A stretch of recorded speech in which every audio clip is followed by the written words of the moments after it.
I wonder, I mean, like, it's just like a couple years later that you go to Clueless, right? That you end up doing Clueless. Right. That being like really the first set that you had ever been on, what did that feel like? What were the major differences that it felt like? I mean, you have Juice, like Ernest Dickerson is directing it, you know, it's Right. in New York City, and then all of a sudden you're in LA, a completely different world. Right. That was the one. You know, you have moments.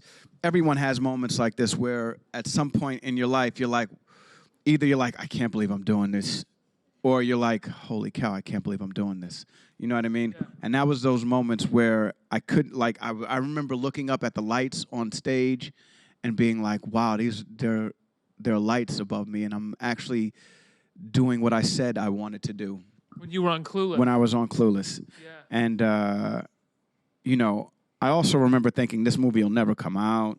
Nobody's ever going to see a silly movie where we're talking really weird. What the hell is a Baldwin? You know what I mean? And I remember Adam Schroeder saying, "Oh, it's going to be a hit." And me looking at him like, "This movie?" And he was like, "Yeah, this movie's going to be really huge." And I couldn't see it, and then it came out, and I watched it, and I was like, "Oh wow, I achieved my goal."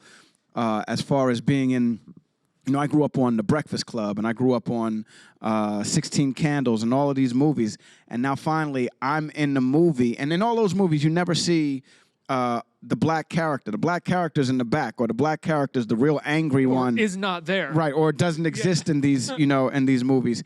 And my goal was to be Ice Cube in this movie, but also be Jake Ryan in this movie and try, you know what I mean? And after watching it, I was like, holy cow, this movie, you know, I don't know if it's going to be huge, but I definitely did what I sought out to do.